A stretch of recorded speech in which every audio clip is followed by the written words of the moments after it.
On today's Minute of the Apes, my dog is going to have to go to the bathroom at some point. I just don't know when. Take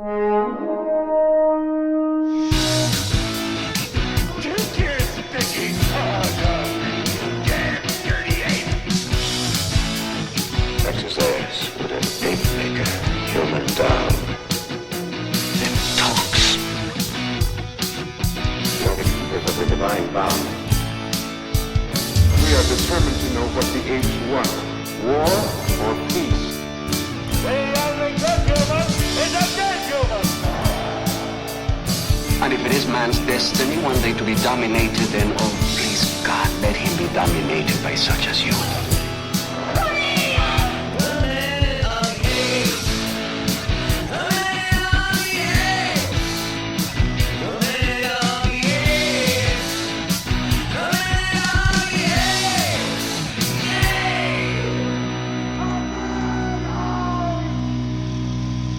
Hello and welcome to Minute of the Apes, the daily podcast where we break down every minute of the Planet of the Apes movies, 1 minute at a time, and make sure that Nala gets her potty breaks. Yeah. I am Todd. That was Sean. Hey, guy with Caesar over your shoulder, what's your name? Richard. Oh, that's right. Hey, Richard. Wait. Aldo. My name is Aldo, the unseen force of this movie that keeps popping up in the script that never gets any screen time. Hey, Richard, is he silently commanding you to rebel? Yes. Oh, That was Caesar. fun. It was fun still. I was like, what still do I want to use? We're going to use this one. Is that the phantom moment when he's looking at the In chimp? the restaurant. Yeah. Yeah. Yeah, I the thought Best so. Buy restaurant.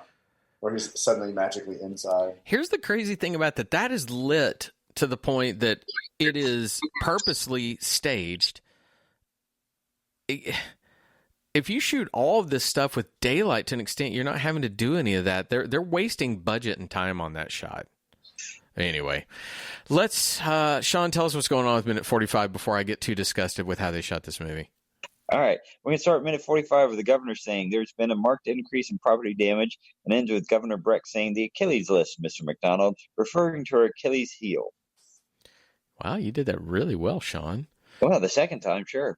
Let's take a listen to minute 45 of Conquest of the Planet of the Apes. There's been a marked increase in property damage. Couldn't all be carelessness, Mr. McDonald. Arrange for full distribution of the Achilles list immediately. Copies to each police precinct, including the perimeter ones. Details are to be left to the individual commanders. But I want every ape on that list rounded up and delivered to the reconditioning center by 0600 tomorrow morning. I'm sorry, sir. The conditioning I'm cages sorry, are booked 309. The capacity. cages are No, full. there We are cannot no accommodate vacancies any till new Tuesday. intakes until Thank you, after sir. Tuesday's auction. I repeat that, after That's what Tuesday's perception- auction.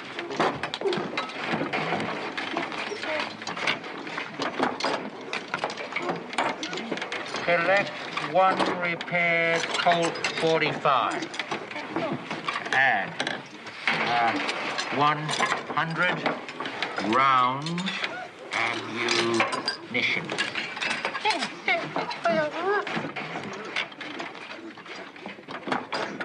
The Achilles list, Mr. McDonald, referring to our Achilles heel. All right, we start at minute 45 with a courtyard worth of gorillas, chimpanzees, orangutans, imported apes, Caesar, and a planet's worth of humans minus one Armando. I So, find myself almost wishing that this was the first time we saw the Situation Room. Whenever it goes from Breck walking into it, we see the tunnel, and we go down to see the air hockey table. I wish I wish to a point that was the first time we saw that. Then I would almost get, he's like seriously fucked up and, you know, doing all these crazy things of tracking movements and whatnot. That would add to this, but it's like they do none of that kind of thought of save your great prop pieces for a moment that's impactful to the story. I mean, basically what I got in this moment is Blahbady Blah, blah, blah, arrange for full distribution, blah, blah, blah, details left to the individual commanders, blah, blah, blah, reconditioning system by 1-600 tomorrow morning, blah, blah, blah, violation of Article 4, Paragraph 9, blah, blah, blah. The conditioning cages are full to capacity. We have no vacancies till Tuesday. Wait till the auction, blah, blah, blah. What was all that? Who cares? That's like what they do when they talk about engineering and science mumbo jumbo on sci-fi shows. This was just a whole waste of nothing. Technobabble. Yeah. It's So also techno bad battle. that it all comes from him. It should be other people giving him information so it stacks for him to where he eventually feels so pissed because all this stuff is coming, but instead it's just a recitation of garbage. Now, I mentioned this, I told you on Monday that when Caesar first learns the news of Armando and when Lisa steadies him, right, that there was an entire moment that was moved, and this was that moment. So after Armando dies, and after Caesar hears the news, before Caesar goes upstairs to cry, Breck gives that speech. Arrange for the full distribution of the Achilles list immediately. Copies to the police precinct, including perimeter stations. Details are left to the individual commanders, but on every ape on that list rounded up. Assistant. Yes, Mr. Governor. Mr. Governor, are there offenses to be specified? Violation of Article 4, Paragraph 9. Each of them is dangerous threats to state security. That was all supposed to happen before the ape uprising. Before the assemblage of apes in the little, the Achilles list, Mr. McDonald, referring to your enemy's Achilles heel. That was earlier. That was not after this moment or after the apes assembly. But they moved it to make it sound like the city was mobilizing, right? Against the ape uprising. Yeah. It's just another instance, I'm trying to figure out why they felt the need to jumble this in the edit, because anybody, and again, Thompson's made Cape Fear by this time. He understands that storytelling, that escalation. I don't quite understand why they made some of these choices. I'm kind of watching the minute as we go too, and I look ahead in the minute to when Lisa kind of comes into the scene and looks at Caesar as he's doing stuff. It's a great thing where maybe if you're trying to insert that Lisa is that voice of, oh my God, he's losing his way, or this is going too deep. Great. That's a trope of storytelling that's wonderful when somebody loses their purpose. But even the construction of that scene makes no sense coming right here. And it's almost like they just started thinking we have to escalate this and make it feel chaotic. I can't figure out why they did it otherwise. Well, and the thing with moving the scene is I guess it's supposed to give us some action from Breck about what's happening. But the stuff with the Achilles list right, and the Article 4 is nothing. It doesn't mean anything. It doesn't tell us that – and I don't know what – it's a jumble of what it means. If he had said, we may be looking at an ape uprising. Have we found the talking ape? Something along those lines. I want to round up everybody that's been a troublemaker before. That would give us a sense of what they're doing. Otherwise, this is just like we've got Breck being angry. We're just going to throw some words so it sounds like something's happening. Breck is angry. Yeah, and I think you had a good point there, Richard. That. So let's imagine that a lot of what he says is information from others. It should feed into his paranoia about the talking ape, and that should be the entirety of what he is focused on. When you have a character that's losing their shit, everything supports them losing their shit, just as it did for Caesar. He has lost his shit because he sees the injustices of the way the apes are treated. He knows that they've killed his father. All these things, everything is feeding into that for him, but you're not treating Breck in the same manner, which he has a sole purpose, which is to find talking ape. That is all. That's when he said, I told you about this, find this ape. That should be the entirety of what he wants. That should be his obsession. Instead, we jump to the conditioning center that with Breck's, the Achilles list is now rounding up apes and overloading the center. Right. But we don't have a sense that these are the apes that are actually causing the problem, because we go back down to the washroom again, and it's all the other apes. Like, they're rounding up innocent apes.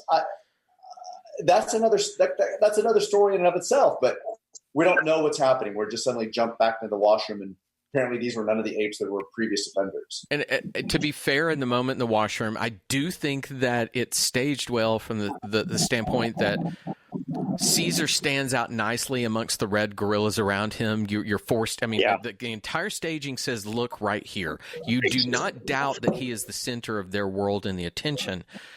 It's just, we've already seen this information also.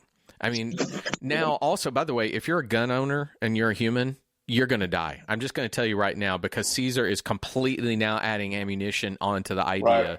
I mean, Well, you're I was about fucked. to say, who's the responsible gun owner that doesn't notice that their ammunition order has been increased significantly? Well, No. Caesar even going to the point of guns. There's no escalation for that. That's almost to the extent of he should have. We've gone. Well, he should have seen gun, and not that he wouldn't know what a gun is. I'm not saying that, but if Caesar wants to build an army, he should have seen those guards with guns and know. Even if he had seen it, and we've gotten a shot of Caesar's eyes and then a shot of the guns, it tells us he knows that's there and that he needs to escalate beyond knives. Knives are not enough. Yeah, we've gone from painting socks to let's get guns. It's a quick jump. The scene back in the washroom, actually, our movement is Lisa coming down the stairs, turning her head to the right to have Caesar at the desk with the red card, adding in ammunition and guns, to having Lisa kind of turn her head now to the left. And there's this moment of Lisa looking and turning back that I'm like, is this understanding or is this sadness? Like it's not. Yeah. She doesn't convey the emotion that I need in this moment to be motivated. She just seems sad, like, oh, this is where we're going now.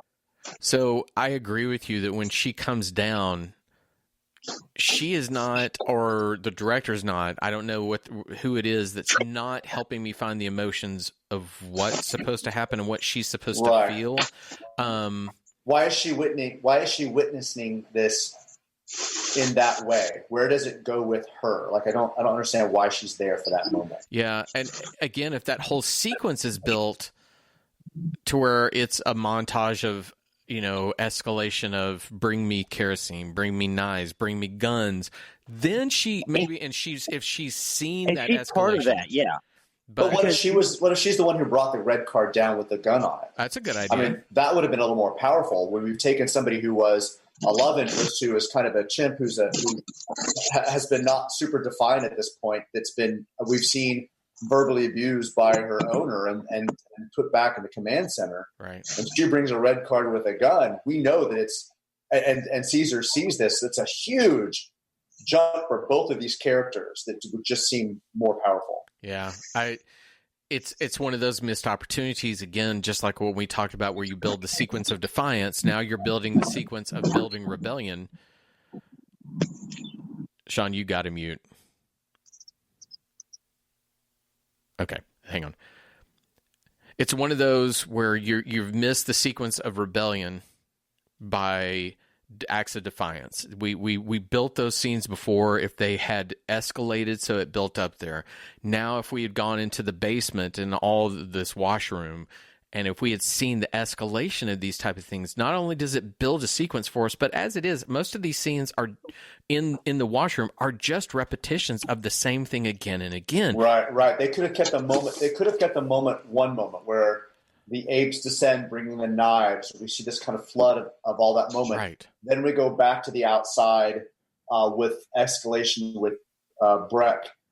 Then we get to see Lisa bring the red card down with a gun, and it would have been amazing to have that. Like, we're taking this to the next place. How many movies have you seen where in a sequence like this, where and it happens all the time in films that aren't executed properly, where they're taking a sequence that's interesting, but they aren't giving me new information every time I see it, and therefore the next time it comes to you go, I already know this. I'm bored. Yeah, it's flat. You've got to constantly build it so that it gets to a point where we then move on with that information, and we need to build. Characters always have to be getting something new. It's a whole Alfred Hitchcock thing of it. If nobody knows that there's a bomb in a closet, there's no tension. But if the audience knows there's a bomb in a closet and the characters don't, then there's tension. There's no tension here because you're not giving us anything that we don't already know. And then if you think about, let's build Breck's sequence. If it becomes that everybody's giving Breck the information, Breck constantly says, I want this ape found. Does no one see that he has to be the center of this? There has to be an alpha ape out there somewhere that's causing all this. If we can find that, if we cut the head off the snake, the body dies. Let's go and do this. Right. And if you build that, then they're on a collision course, because then we start to hear in the room where we've heard this and this. And then if they're hearing that and they're bringing apes in and torturing them or anything, we know they're hunting, and we know that is going to come to a head. But as it is, it's just, hey, we got to